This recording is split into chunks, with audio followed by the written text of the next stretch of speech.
لخوب جکسا ازنگونا دی بیا بکڑی ارمان دا تور لحد سخت تکلیفونا دی مکا و خوبونا لخوب جکسا ازنگونا دی بیا بکڑی ارمان دا تور لحد سخت تکلیفونا دی. نبی علیہ السلام با فرمائی ما تبا اللہ حکمو کی یو کسرا مخکے کا ویل چې یو خوا ګورم او بل خوا ګورم چې خدای څوک ور مخکې کړم. ښي طرف ته به زما حضرت ابوبکر صدیق ولاړي، ګس طرف ته به زما عمر فاروق ولاړي، حضرت علی به ولاړي، حضرت عثمان به ولاړي رضی الله عنهم. اوس به زه ګورم چې کم یو کس ور مخکې کړم. زه به ابوبکر د مټه ونیسم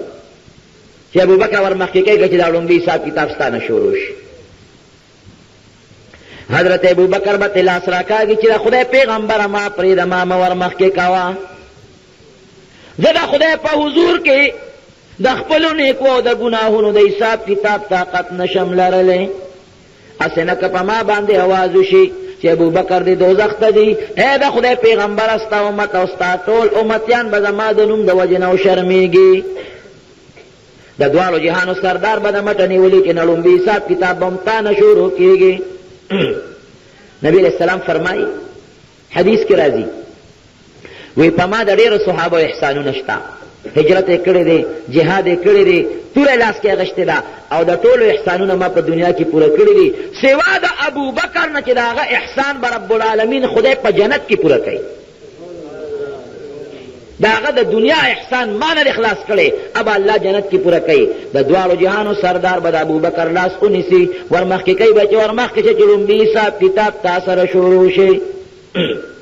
حضرت ابوبکر به لاس راکاږي چې نه یا رسول الله عمر دا د خوا کې ولاړ دی، عمر ور مخکې کا، عثمان ذوالنورین ور مخکې کا، علي مرتضی ور مخکې کا. ای د خدای پیغمبره زما دومره نیکۍ نشته چې د خدای په دربار کې حاضر شم او ما سره حساب کتاب وشي. نبی علیہ السلام بیا د مټه راکاږي د الله د حضور د دربار نه به آواز وشي چې ای د خدای پیغمبره ابوبکر پرېږده میرا مخکې کوه، زه تا دروغجن کول نه غواړم، تا دروغجن کول نه غواړم. تا په دنیا کې د حضرت ابوبکر متعلق دا فرمایلی چې ابوبکر فی الجنه، ابوبکر به جنت ته ځي، تا دروغجن کول نه غواړم. ابوبکر متعلق زما دا اعلان دی چې بغیر د حساب او بغیر د کتابه د نیغ په نیغه جنت ته روان شي. قال حضرت ابوبکر ویل او ای رونو اوس دې زمانه کې بعضې خلک را پاسي مستر ابوبکر او مستر عمر. دا مستر لفظ دا خو د عزت لفظ دی، ټیک ده، خو زمونږ د خلکو دپاره د عزت لفظ دی. په عرف عام کې د صحابو په شان کې دا د ګستاخۍ لفظ دی. کوم ځای ته دا خلک ورسېدل رونو خفه نه شئ، دا مونږ خلک تباه و برباد او غرق یو. ما په خپله ښه مې شرمولی دی خو اوس مړ دی نو نوم یې ځکه نه الم، ګنې مونږ مولیانو ته د خدای څوک نه را مخکې کوي. ښه مې برابر کړی دی خو اوس مړ دی نوم یې نه الم. ستا د علاقې یو سړی دی د عثمانزو د مدرسې سره خوا کې جنازه وه او هغې جنازې له د بریټی عمر خان راغلی و د شم خان پلار اجم دی و په هغه ورځو کې. او قسم درته خورم په دا جومات کې ناست یم چې ما ته په خپله واورېدل د هغه سړي نه. عمر خان ته یې لاس ونیو وی ابوبکر راغلی دی، ابوبکر راغلی دی. نو یو سړی ورته وایي وی دا دې څه ووې؟ وی ولې ابوبکر د رسول الله سخر نه و نو دیم د فضل سخر دی که نه. مړه کوم ځای ته دا خلک لاړل. فضلیت د پیغمبر علیه السلام برابر کا او دغه سړی د حضرت ابوبکر برابر کا. دا زمونږ ژوند دی، د پیسې او د دولت مونږ کوم ځای ته ورسولو. مولا زمونږ نه خلاص نه دی، پیر زمونږ نه خلاص نه دی، نیک سړی زمونږ نه خلاص نه دی، خدای زمونږ نه خلاص نه شو، د خدای پیغمبر زمونږ نه خلاص نه شو. تاسو خو شکریا ادا کړئ چې د خدای په کور کې ناست یې، شکر د خدای ادا کړئ. ټولو وایئ الحمدلله. داسې خلک هم شته رونو خفه نه شئ، تاسو به هم خبر یو که به نه یې خبر. داسې خلک هم شته ډم به راولي ډم بالښتونه به ورته ولګئ او د پیغمبر صلی الله علیه وسلم حدیث درته ویم نو نور ته قیاس کوه چې اخره زمانه بشي یو کس به لګیای خدای پورې به ټوقې کوي ما پورې به ټوقې کوي دین پورې به ټوقې کوي مسلمان به او نور مسلمانانو به بالښتونه ورته ډبوي او خاندي او خړتېږي او خوشحالېږي به شته که نشته ما او تا وله ځو که نه ځو دا علما کرام ناست دي دا یې تپوس دې وکړه کم سړي چې خدای او د خدای پیغمبر او د قیامت ورځې او د قبر عذاب او نکیر منکر پورې خندا وکړه دا کافر دی او ښځه پې طلاقه ده او چې کم خلک ورسره لاسونه وپړقوي او بالښتونه ورسره وډبوي د دې نه مخکې ښځې طلاقې یا دا ټول کافران دي کم طرف ته لاړی اخر یو پوټی لږ سوچ وکړې دا خوله چې خوځی لږ په سوچ خوځه وه ستا د مور مخکې تا کندل کېږي ته برداشت کولی شي ستا د پلار کندل ستا مخکې کېږي ته برداشت کولی شي ستا د رور کندل ستا مخکې کېږي ته برداشت کولی شي او ستا مخکې د رسول الله مبارک کندل کېږي ته څنګه برداشت کوې ستا مخکې د خدای یو پیغمبر ته کندل کېږي ته څرنګې برداشت کوې ستا مخکې یو صحابي ته کندل کېږي ته ځان ته پښتون مسلمان وې ته د هغې برداشت څنګه کوې او چې بې غیرته او برداشت یې کولی شي نو خانده ورسره مه مجلس نه پاسه مړی نه نشي نیوی مجلس ته پاسه مجلس ورته پرېږده خو یو خبره ترونو کوم که دا خلک ډېر بې خونده شي او ډېر بې غیرته شي د دې قرآن او د پیغمبر د حدیثو حفاظت به څوک کوي الله به کوي قیامت ورځې او د قبر عذاب او نکیر منکر پورې خندا وکړه دا کافر دی او ښځه پې طلاقه ده او چې کم خلک ورسره لاسونه وپړقوي او بالښتونه ورسره وډبوي د دې نه مخکې ښځې طلاقې یا دا ټول کافران دي کم طرف ته لاړی اخر یو پوټی لږ سوچ وکړې دا خوله چې خوځی لږ په سوچو خوځه وه ستا د مور مخکې تا کندل کېږي ته برداشت کولی شي ستا د پلار کندل ستا مخکې کېږي ته برداشت کولی شي ستا د رور کندل ستا مخکې کېږي ته برداشت کولی شي او ستا مخکې د رسول الله مبارک کندل کېږي ته څنګه برداشت کوې ستا مخکې د خدای یو پیغمبر ته کندل کېږي ته څرنګې برداشت کوې ستا مخکې یو صحابي ته کندل کېږي ته ځان ته پښتون مسلمان وې ته د هغې برداشت څنګه کوې او چې بې غیرته او برداشت یې کولی شي نو خانده ورسره مه مجلس نه پاسه مړی نه نشي نیوی مجلس ته پاسه مجلس ورته پرېږده خو یو خبره ترونو کوم که دا خلک ډېر بې خونده شي او ډېر بې غیرته شي د دې قرآن او د پیغمبر د حدیثو حفاظت به څوک کوي الله به کوي نن درته نواز شریف صاحب هم اسلام روح کې دی د پیټار نه درته بیا مار روح کې دی زمون قسمت هم دغسې دی خفه کېږې ما وی سیاست دی سیاست یو زر ځله دی نو بیا هم درته وایم که پې خفه کېږې او که پې خوشحالېږې دا زما اسلامي خبره ده ډنګډنګې یې درته بیا راوست اسلام راولم شریعت بل راولم افسوس مال او تاله اسمبلی کې یوه میاشت او دوه میاشتې په دې باسو شو چې شریعت راولو که را نه ولو یو میاشت دې باندې باسو شو اسمبلی کې چې کم ناست دي مسلمانان وزیر اعظم صاحب وایي زه مسلمان صدر وایي زه مسلمان سیکرټري وایي زه مسلمان سنیټر وایي زه مسلمان ملک جوړ د اسلام په نوم مولانا بجلیګر صاحب عجیبه خبره کوي هغه وایي چې کوم وخت دا ملک جوړېده وایي دوی به وایي چې پاکستان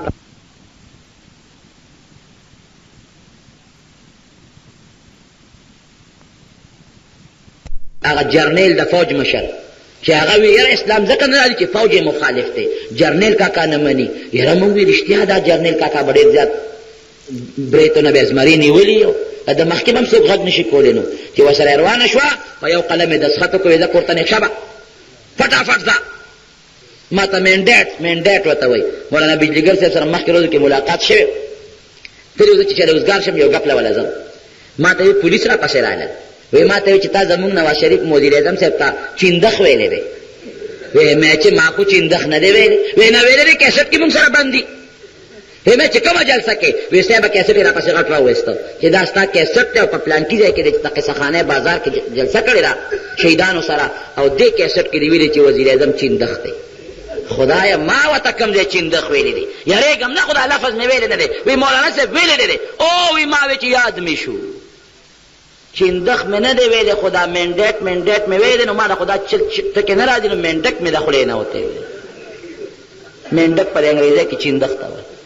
خولې نه مې مینډک وتی وی نو په دې چل به دا شی به خفه شوي خبره دا درونو مینډیټ ته تحصیل دی یو قلم سره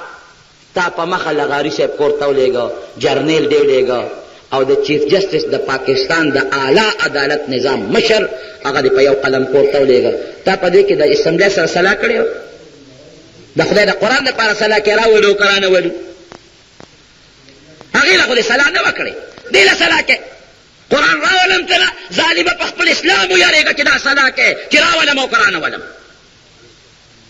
د پیغمبر حدیث راولم که را نه ولم، یو پوټې په دې خبره سوچ وکړه، په خپل اسلام باندې ویارېږه. او بیا راولم او رانه ولم څه ته وایي؟ ما ورته دونه اسانه فارموله وښوله، مې په دې فارموله عمل وکړه که یو منبر حزب اختلاف چې دا کم قرآن چغې وایي چې نه منم، که ده پرې سره دستخط ونه کړه، راشه زما په دې مخ لاړې وتوکړه او په دې مخ را سپېړه راکړه. هغه څه شی دی؟ هغه فارموله. فارموله دا ده چې بخاري شریف راواله او په دې سر د پاسه کېده، او د خدای لوی قرآن راواله او په سر د پاسه کېده. خو لږ غوندې مې کولا وکړه ورتاسې نه چې ته د انګلیش چې ته د 1 2 3 او د بوک 1 او بوک 2 چې ته روانې دی په دې سر یې کېنوې. هلته یې ورته وښایا چې دا بخاري شریف او دا مې د خدای قرآن راوړی دی. ای د قومي اسمبلی ممبرانو، دا دواړه مې دله راوړي دي. لاول خو په دې قسم خورم چې دروغ درته نه وایم، او بیا دا دواړه مې راوړي دي، دې له اوټ غواړم. دې له اوټ ورکوی که نه ورکوی؟ وایه د قومي اسمبلی او د سینټ ممبرانو به دې له اوټ ورکړی او که به نه ورکړی؟ چې نه وې ورکړی چې دلته دې خلکو دله سرمنستې وې. دا خو اسان علاج دی. ور یوړه بیا سینټ ته، سینټ منظوروي او نه منظوروي، مني او نه مني. ور یوړه سینټ ته، وی دا بخاري شریف او دا د خدای قرآن مې دله راوړی دی د سینټ ممبرانو، ما هم دوکه کړې ده، توبه وباسم خدای ته، دا قرآن او دا حدیث ګواه کوم، او تاسو ته هم ویم چې توبه وباسئ او راځئ دې قرآن او دې حدیث ته اوټ ورکوو. کم د سینټ ممبر به داسې ظالمي چې هغه به د خدای قرآن او د پیغمبر حدیث ونه مني او هغه به رد کړي، او به نه مني که مني به مړه. دا خو اسان علاج کړي، اسان دا دې د کم دی نه ګوته راوویسته ډنګ ډنګې. اوس خلکو ته دا ښې لاول دې پکې د پښتونخوا شوشره پرېښوده، بیا دې پکې دا شوشره پرېښوده چې ظاهره راشه دا نیشنل پارټي مانه خلاف شوه او دا ایم کیو ایم رانه لاړل، که دا مولیان سادهګان غوندې خلک دي په دې نوم دوکه کړم او دا ځان سره ملګري کړم. مولیان ورته څه وایي؟ وی بالکل ملګري دي، هم تا غواړو، هم تا بیرالمؤمنین، هم ته مشر یې، زمونږ بل مشر نه دی پکار. خو چې دا څه دې ووایې راشه لکه نر غوندې میدان ته راوځه او ووایه چې دا څه مې ویلي دي دا ټول په حقیقه مانو که منم. نو دلته شریعت اعلان وکړو، نو ما سره اخبار کټنګ پروت دی، که څوک یې ګورې ورته ښولی شم. نو د شپې لاړ، نو په کراچۍ کې ښځو ته تقریر کو، هلته کې صرف ښځې وې او وزیر اعظم صاحب ورته مخامخ ناست و. ښځو ته څه وایي؟ وی ما خو د اسلام دماکه وکړه. دې ورته دماکه وایي، بله دماکه مې وکړه د اسلام او اسلامي نظام راولم. خو تاسو چې خفه نه شئ، تاسو چې څنګه مخکې وی که نه، نو وروستو به هم دغسې یې. میں داسې اسلام خو ما چې ته په سترګو نه دي لیدې چې ښځې دې پکې بربنډې ګرځي، سینما دې پکې کولاو ګرځي، او هلته بل دا هم دا سره د اخبار کټنګ پروت دی چې په مري کې په هغه وخت اخبار او صاف اخبار لیکلي ما سره پروت دی. وی وزیر اعظم صاحب چې په نن ورځ باندې اعلان وکړ چې اسلام راولم، نو په مري کې په هغه ورځ د کلب او د شرابو پرمټونه ورکړل، او یو وزیر یې دی چې د کوچانو دا سپینې دغسې سپی دی، پیژنئ یې څوک دی؟ د کوچانو د سپي غوندې کټا سری دی، او د شکل ته چې وګورئ که نه داسې چوغ غوندې شکل یې دی، ډېر مې بدي شي. سرتاج عزیز هغه را پاڅېده، سرتاج عزیز هغه نه تپوس کوي، شیراني صاحب ته تپوس کوي، ورته وایي چې سود سره به څه کوئ؟ نه نه وي سود خو به یي، سود به هم پکې چل وي. مشاهد حسین نه پکې تپوسو شو، وی اسلام راولې؟ وی او وی هلته خو طالبان لاس پرې کوي، سر کټ کوي، زناکار لا رجم ورکوي، سنګسارۍ یې. نه نه هغه طالبان برانډ اسلام نه منو، لاس به پکې نه پرې کېږي، سر به هم نه قلم کېږي، لاس به هم نه پرې کېږي، او زناکار له به رجم او دوریم نه ملاویږي. ښه نو ته ما ته هغه زمرې وښایه چې نه خپې شته، نه لکې شته، نه سر شته، نه خېټه شته او نه ملا شته. داسې زمرې ما ته تاسو چې ته کولی شئ؟ یو سړي بل ته وی وی دا زمرې څه ته وایي؟ نو هغه وله په دې لاس د زمري نقشه جوړوله،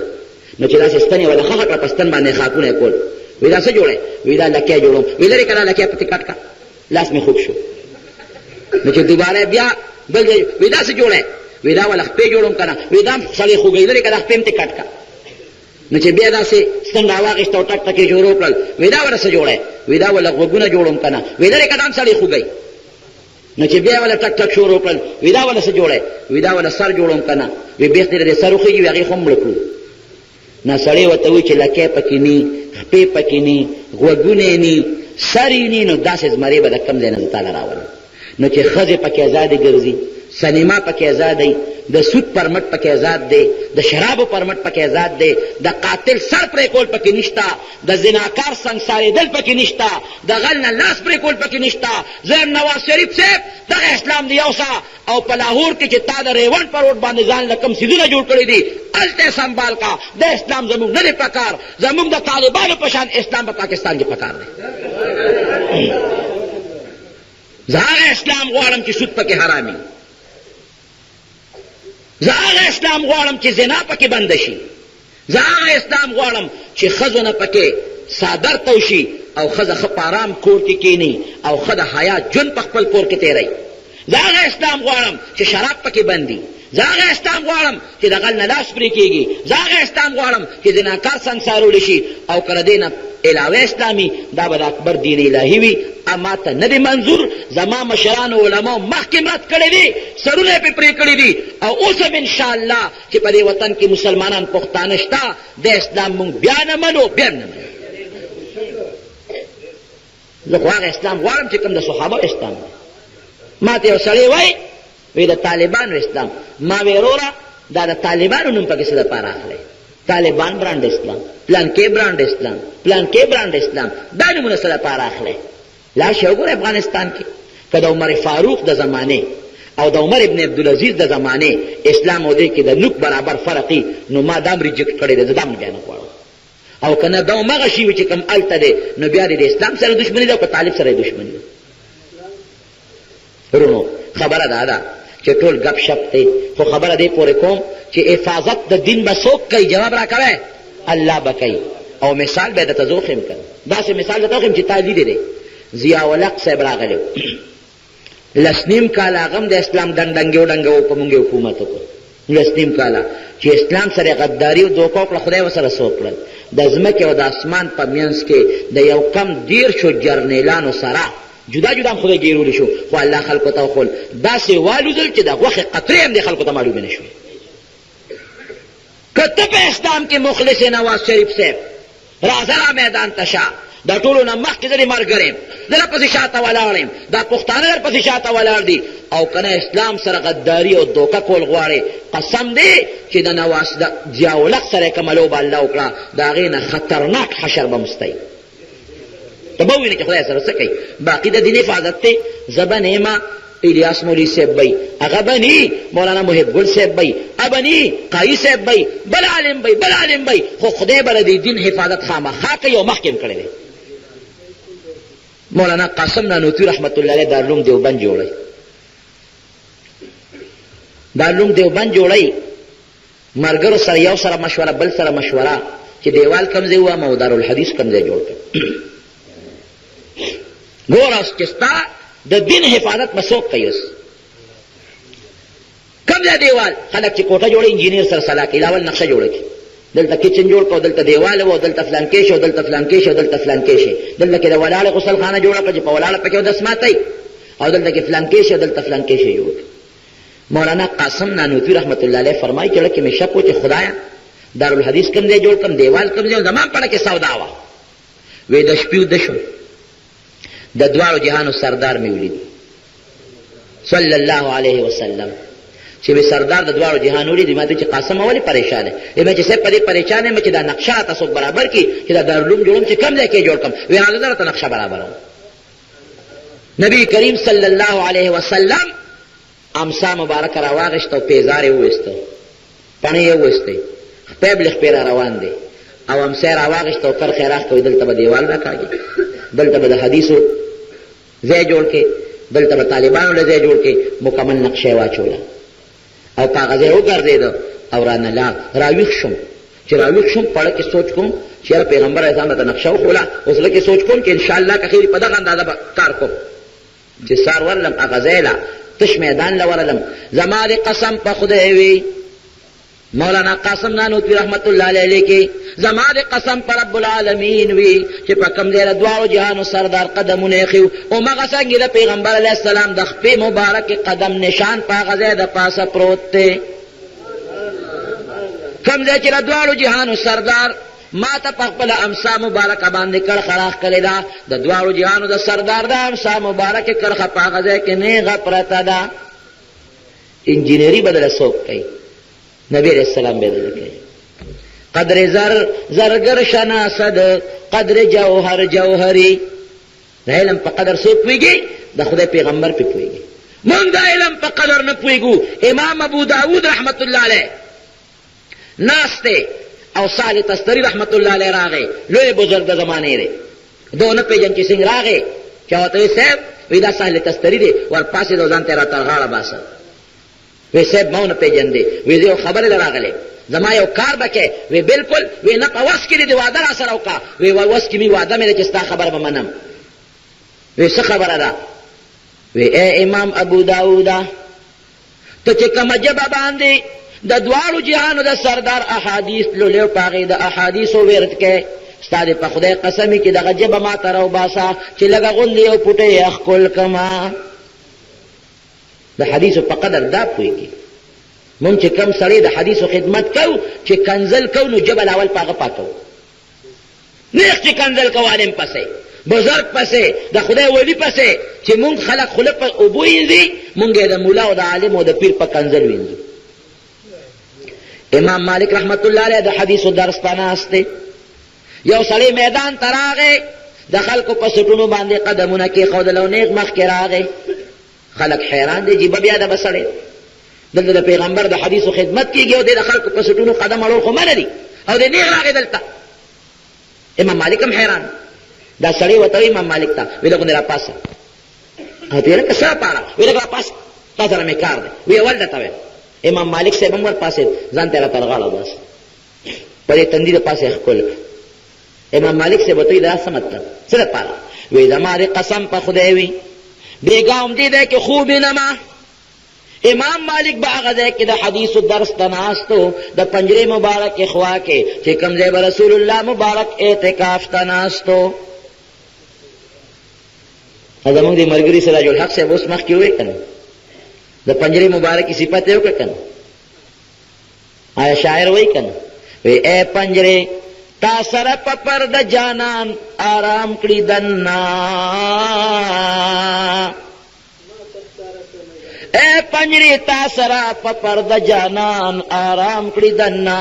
ما تخکار کړه نظاره د محمد مدنی صلی الله علیه وسلم قسم دې چې وتاو درېږي کنه پنجری مبارک ته الله دې مونږ تاسو ټول ته مخامخ خدای چې ته په خوان پېښه یقینا چې جنت دار او که جنت بل دی جنت هم دغه چې مخامخ وتاو درېږي مونږ هم وایو الله د دوارو جهانو د سردار ملاقات نصیب کې خدایا دیدار نصیب کې اے خیراتی غواړو خیراتی دیدار غواړو د پیسو دیدار اوس ته نصیب کوم کا غواړي سو غواړي دیدار اوس ته نصیب کوم دا زمونږ د اهل سنت والجماعت عقیده ده او دا متفقون علیه خبره ده چې کوم سړی نبی علیہ السلام روزه مبارکه ته مخامخ قدرت ده نبی علیہ السلام د سلام هم اوري او پیجنې هم چې افلان کې راغلي لا شک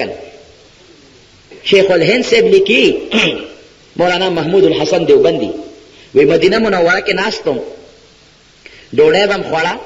وی چې کم پټي وکړاتې شو د کړکېنه هم هغه غاړه وغورځول وی یو ماشوم به راته هغه پټي به راغونډول وی څه به خوړل او څه به زولې کې واچول کور ته به وړل ډېر خوبصورت داسې ماشوم بچو وی هغه ما په خپه شو یقینا د مدینه منورې په پښوګانو د سړیو تسلی کوي وی اورات مې ماشوم نه مټونی چې بچی راته سکے وی دا ما مور دا پلار مې مړ دی او واړه ماشومان درونه مې دي مور باندې مې خدمت څوک نه کوي او نه خدمت کولی شي نو دا ما دغه طریقه ده چې زه ګرځم او دا جان چې دا کومې ټوکړې موکړې پاتې شي دا در راغونډوم په خپل هم خورم هغه ماشومانو یتیمانانو لورو خویندو له موړم وی مې چې بچی یې د کوم ځای وی د مدینې منورې وی مې چې بچی نسب دې د کوم ځای دی وی د انصارو د نبی علیہ السلام د مدینه منورې د انصارو بچی یم وی دی اړه مې داسې دارې وواله چې یا خدایه دا د پیغمبر علیه السلام د انصارو بچی دی دا حال دی. وی ما ورته چې بچی یو خبره درته کوم داسې کار به وکړه چې لاړ شو مور ته دې ووایه زه دیوبند دارالعلوم کې د حدیث استاد یم هندوستان کې ځان سره به دې بوځم علم به د باندې وکړم او خدای به د نه ښکلی عالم جوړ کړي زما زوی به شي زما بچی به شي او چې عالم شي بیا راځه دلته کې د دین خدمت به کوې. وی ما ته هغه هلک وایي چې زه به مور سره صلاح وکړم. وی ما چې لاړ شه وکړه ورسره صلاح. وی هلک لاړو مور سره یې صلاح وکړه. وی بل ورځ چې زه د جومات نه راوتم باب جبریل نه دې خواته باب جبریل دی باب النساء دی مخامخ بقی ده بره شین ګمبد دی مخامخ پنجره مبارکه ده او مخامخ مواجهه شریفه ده او دې خوا ریاض الجنت دی هغه د جنت ټوټه چې د دواړو جهانو سردار فرمایي وی ریاض الجنت د جنت ټوټه ده ما بین بیتی و منبری روضة من ریاض الجنه و منبری علی حوضی او زما دا منبر به د قیامت پر ورځ د حوض کوثر په غاړه پروت دی. دا ټوټه به خدای د قیامت پر ورځ اخلي جنت کې به ږدي. دې وجې نه علما لیکي چې هلته لاړ شي 2 رکعاته نفل کې او دعا کې دا وایه وایه خدای دنیا کې دې د جنت ځمکې له راوستم او آخرت کې مې د جنت ځمکه نصیب کا. وی چې بار ته ووتم وی دا ماشوم را روان دی. وی ما ته چې کاکاجي له ګودرېږه وی ورته ودرېدم. وی مې چې بچی مور سره دې صلاح وکړه. وی چې او سلام یې وکړه. مې چې مور درته څه ووې وی کاکاجي مور راته ووی چې ډېره ښه ده زما خوښه ده لاړ شه که عالم در نه جوړ شي او که عالم در نه جوړ نه شي خو ستا د یو کس د نفقې او دغه مو د ډوډۍ نه خو به زه خلاصه شم که نه. بچی مې ګڼ دي د رزق درک مې نه لګي ځوان مې نشته زلمې مې نشته د ګټې وټې مې څوک نشته دی زه بچی چې چېرته دی لاړ شه ورسره ستا د یو کس د خرچې نه چې زه بچ شم نو دا هم زما دپاره لوی غنیمت دی.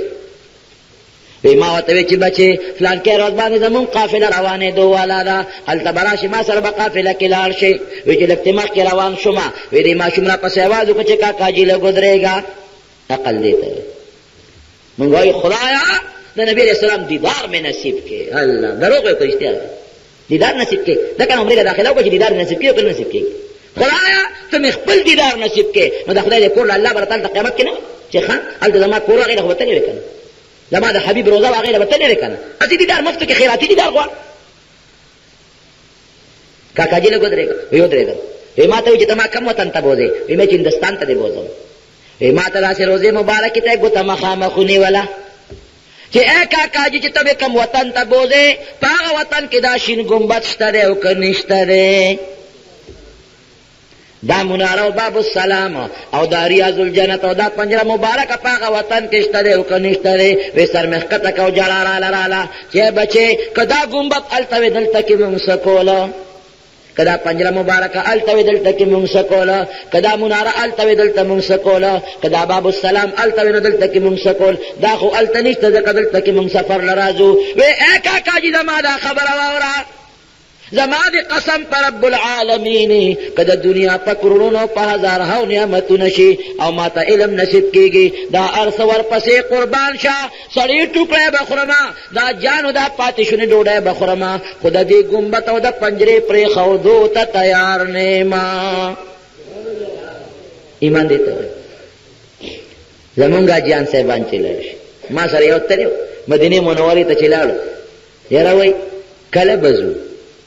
اله خدایا مې پړ باندې د تورمزو برګه مې خرا اورېدل یو باندې خط لیکه وی کور ته خط لیکه مې راو چې د خط لیکم په هغه کې لیکلي زوی ته لیکلي چې بچې مې خپې کوي کنه کوي ما ته خط راولېږي ته مې خدای دې ستا په هغه مې قشړه کړو غوړې دلته خلک څه کوي او ته څه کوي هاي خدا دغه زمونږ جان صاحبان دي یو کس پکې چې مدینه منورې ته ورننوته حاجی صاحب وایي که نه زړګي سترګې لګوه د قدم لاره نه ده زړګي سترګې لګوه د قدم لاره نه ده حضرت په ایښې قدمونه دومره خواره نه ده چې څنګه مدینې منورې ته ورننوته نو څپلی اخوا غورځولې دا موږ سره یې وجي څپلی اخوا غورځولې او دا شعر یې شروع کړه او په مخه نیغ داسې پیاده ور روان شو هلته خو نورم لګي او تاو هم ډېر زیات دی یاره دې لکې مې دې سړي خو موږ ملامته کړو کچی کړو خلک به چې ملا سپلو کې روان دی مقتدي یې سپلی غورځولې او داسې روان شو خدایا دا سو شو لکې خو لږ کچه ملامته شومه خو چې یو 2 قدم یې واخېستل منډه یې کړه سوري پسې منډه وایي کله یو خوا منډه وي کله بل خوا منډه وي. ما ورته څادر ورغورځوم مې په څادر له پاسه خپې کېده. ما وی هغه چې خپې به یې نه سوځېدې او د خپو پټاو به نه پرېوته، هغه په حاجي آباد کې خاورو کې پروت دی. هغه عشق غواړي، هغه جدا خبرې دي. ته هغسې ما بیا خپې پولی شوې، ما لکه په قلار کښېنه، هغه عشق تا کې نشته. هغه عشق والا په عمرزو کې پروت دی، هغه په حاجي آباد کې پروت دی. اب خپې بلې خپې ګرځېده، اوس نر پسې منډې سوري پسې منډې وې. حاجیان صاحبان د دې وطن حج نه نی خبر غریبانان چې لاړ شي ما ته وی کله به ځو؟ یا د خدای بنده دا خو ته اوس راغلې، څلوېښت منځونه به پوره کوو. وی دا به څو ورځې کې پوره کېږي؟ مې دا به په اتو ورځو کې پوره کېږي. وی بیا به ځو؟ مې دا اوس قسم درته خورم په دې جومات کې یو کس راته وی په مکه معظمه کې چې مدینې منورې ته لا نوتلې تېر کال نه بل کال، ما ته وی زما ټکټ کړواندې کېږي، ما له مخکې که کور ته ځم. یا د خدای په بره غوړوم شه مدینې منورې ته نه تلې. وی بیا به راشو که نه؟ اوس راغلی نه دی او بیا به راشو.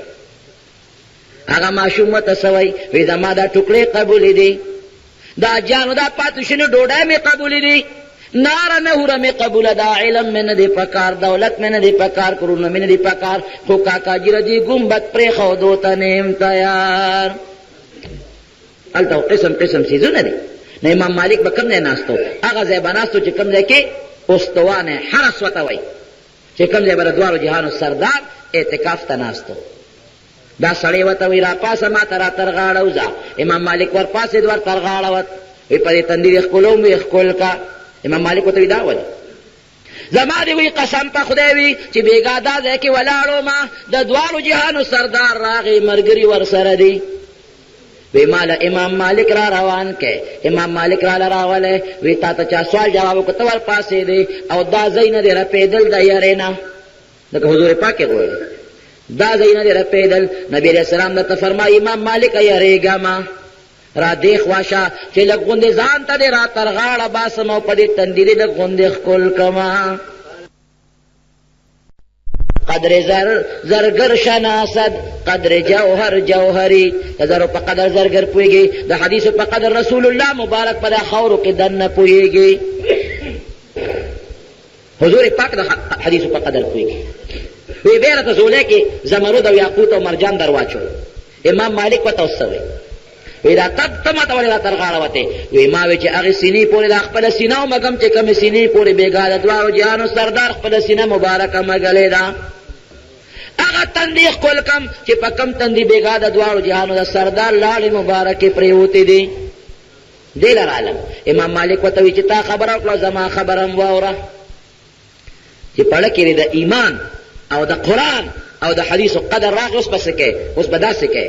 امام مالک ورته څه وایي؟ وی چې تا راته قصه وکړه دا خبره خو ما پټه ساتلې ده، خو زما دې په الله قسمي چې کله د پیغمبر د حدیثو په دې مسند باندې ناست یم او د کله دلته په دې بستر باندې ناست یم او د نبي علیه السلام د حدیثو خدمت مې شروع کړی دی. وی داسې شپه په ما نه ده تېره شوې چې په کومه شپه ما د نبي علیه السلام ملاقات په خوب کې نه کړې.